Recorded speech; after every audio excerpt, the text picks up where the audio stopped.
कंगना रनौत को मणिकर्णिका और पंगा मूवीज के लिए एक ही साल में एक साथ अवार्ड किस तरह से दिया जा सकता है। 11 जनवरी को रिलीज हुई थी, वहीं मणिकर्णिका 25 जनवरी को रिलीज हुई थी। दो एक्टर को बेस्ट एक्टर का नेशनल अवार्ड दिया गया है, उसी तरह से दो एक्ट्रेस को बेस्ट एक्ट्रेस का अवार्ड क्यों नहीं दिया। नमस्कार दोस्तों, स्वागत है आज आपका मेरे इस वीडियो में। आज उन अवार्ड्स की अनाउंसमेंट भी हो गई जिसका सब लोग बेसब्री से इंतजार कर रहे थे। जी हाँ, मैं बात कर रहा हूँ नेशनल फिल्म अवार्ड्स के बारे में।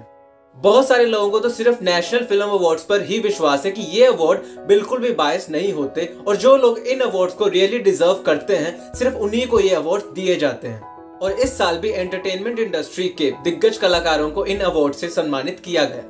जहां पिछले साल जैसे इस साल भी दो एक्टर को बेस्ट एक्टर का नेशनल अवार्ड दिया गया, वहीं तेरी मिट्टी जैसे डिजर्विंग गाने को इस साल नेशनल अवार्ड से सम्मानित किया गया। उसके अलावा छिछोरे जैसी जो कि मोस्ट डिजर्विंग मूवी मानी जा सकती है, उसको भी इस साल नेशनल अवार्ड से सम्मानित किया गया। लेकिन मुझे इन अवार्ड्स में कुछ ऐसे डाउट्स हैं जो मैं चाहता हूं कि जल्दी से जल्दी क्लियर हो सके, क्योंकि मैं इन्हीं चीजों के बारे में बार बार सोच रहा हूं। जैसे कि कंगना रनौत को मणिकर्णिका और पंगा मूवीज के लिए एक ही साल में एक साथ अवार्ड किस तरह से दिया जा सकता है, क्योंकि जहां तक मुझे पता है नेशनल अवार्ड एक साल में जितनी मूवीज आई होती हैं उनके बेसिस पे अवार्ड दिए जाते हैं। जैसे कि फरवरी से लेके अगले साल के जनवरी तक जितनी मूवीज रिलीज हुई होती हैं उनके बेसिस पे वो अवार्ड्स दिए जाते हैं। तो मणिकर्णिका और पंगा दोनों एक ही साथ कैसे नॉमिनेट हो सकती है नेशनल अवार्ड्स के लिए। चलिए मैं आपको बताता हूँ कि मैं कहना क्या चाहता हूँ। कि जैसे अगर मान ले 2019 में जनवरी महीने में उरी 11 जनवरी को रिलीज हुई थी, वहीं मणिकर्णिका 25 जनवरी को रिलीज हुई थी, लेकिन उरी को पिछले ही साल नेशनल अवार्ड के लिए नॉमिनेट कर दिया गया था। यानी कि 66 नेशनल अवार्ड में उरी को नॉमिनेट किया गया था, जहां पे विक्की कौशल को बेस्ट एक्टर का अवार्ड दिया गया था, वहीं पे उसके डायरेक्टर आदित्य धर को बेस्ट डायरेक्शन का अवार्ड भी दिया गया था। लेकिन उस साल मणिकर्णिका को उस चीज के लिए नॉमिनेट क्यों नहीं किया गया, जबकि दोनों ही मूवीज जनवरी 2019 में रिलीज हुई थी। और अगर पंगा मूवी की बात करें तो पंगा 24 जनवरी 2020 को रिलीज हुई थी, यानी कि मणिकर्णिका के एक साल बाद पंगा रिलीज हुई थी, लेकिन दोनों एक ही साल में किस तरह से नेशनल अवार्ड के लिए नॉमिनेट हो सकती हैं।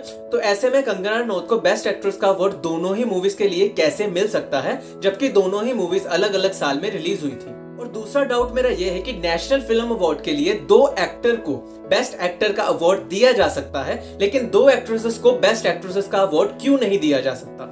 जैसे कि पिछले ही साल की बात ले लें तो आयुष्मान खुराना और विक्की कौशल को बेस्ट एक्टर का अवार्ड एक ही साल में दिया गया था। विक्की कौशल को उरी मूवी में बेहतरीन अभिनय के लिए अवार्ड दिया गया था, वहीं आयुष्मान खुराना को अंधाधुन में बेहतरीन अभिनय के लिए अवार्ड मिला था। मैं ये नहीं कहता कि दोनों में से कोई भी कम था, दोनों ही बहुत ज्यादा डिजर्विंग थे और उस समय दोनों को ये अवार्ड देना बहुत बनता था। लेकिन अगर बेस्ट एक्ट्रेस की बात करें तो उस साल सिर्फ कीर्ति महेश को ही बेस्ट एक्ट्रेस का नेशनल फिल्म अवार्ड दिया गया था, वो भी उनके बेहतरीन अभिनय के लिए जो कि उन्होंने महंती मूवी के लिए किया था। वो भी बहुत ही ज्यादा डिजर्विंग थी उस अवार्ड के लिए। लेकिन उसी साल मणिकर्णिका के लिए कंगना रनौत को कंसिडर क्यों नहीं किया गया। और अगर बेस्ट एक्ट्रेस की ही बात करें तो राजी के लिए आलिया भट्ट भी काफी ज्यादा डिजर्व करती थी वो अवार्ड। तो अगर दो एक्टर को सेम कैटेगरी में अवार्ड दिया जा सकता है तो दो एक्ट्रेस को सेम कैटेगरी के लिए अवार्ड क्यों नहीं दिया जा सकता। चलो पिछले साल की बात तो छोड़ते हैं, लेकिन अगर इस साल की बात करें तो आप सब लोगों ने दीपिका पादुकोण स्टारर छपाक तो देखी ही होगी और उसमें आपने मालती के किरदार को तो देखा ही होगा। अगर मैं आपसे ही पूछूं कि आपको क्या लगता है कि दीपिका ने जो किरदार छपाक मूवी में निभाया था या फिर कंगना रनौत ने जो किरदार पंगा मूवी में निभाया था, दोनों में कौन ज्यादा डिजर्व करता था ये नेशनल अवार्ड। मणिकर्णिका की अगर मैं बात करूं तो well she really deserve for Manikarnika उनकी one of the best performance थी।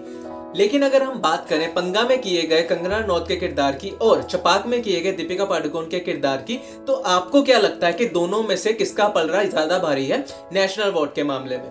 अपने कीमती राय कमेंट सेक्शन में जरूर दीजिएगा। इन दोनों मूवीज के अलावा मैं एक और मूवी के बारे में आपको बताना चाहता हूं जिसका नाम है उवारे। उवारे के बारे में भी आप लोगों को नहीं पता, लेकिन अगर आप YouTube पे जाके इसका ट्रेलर भी देख लोगे तो आप खुद समझ जाओगे कि जो किरदार पार्वती ने उस मूवी में निभाया है वो किरदार निभाना भी बहुत ही ज्यादा डिफिकल्ट है और पार्वती ने वो किरदार बेखूबी निभाया। मैं अगर बेस्ट एक्ट्रेस की बात करूं तो वेल उवारे में किए गए पार्वती के किरदार को बिल्कुल भी इग्नोर नहीं किया जा सकता। लेकिन मैं अब अपने मुद्दे पे आता हूं कि मैं क्या कहना चाहता हूं। तो जिस तरह से पिछले साल और इस साल दो एक्टर को बेस्ट एक्टर का नेशनल अवार्ड दिया गया है, उसी तरह से दो एक्ट्रेस को बेस्ट एक्ट्रेस का अवार्ड क्यों नहीं दिया गया। वेल ये चीज तो मैं बिल्कुल भी नहीं कहूंगा कि नेशनल अवार्ड जिनको भी मिला है वो उस चीज को डिजर्व नहीं करते, क्योंकि नेशनल अवार्ड को हासिल करना कोई बच्चों का खेल तो बिल्कुल भी नहीं है। और नेशनल अवार्ड अभी तक अपनी इंटीग्रिटी मेंटेन करके रखे हुए हैं कि ये बिना किसी बायसनेस के अभी भी अवार्ड देते हैं। जो रियली डिजर्व करते हैं इन अवार्ड को, उनको ये अवार्ड मिल जाते हैं। मुझे बस एक दो डाउट थे जिनके बारे में मैं जानना चाहता हूँ। अगर आपको इन सवालों के जवाब पता है तो कमेंट सेक्शन में अपने कमेंट जरूर दीजिएगा।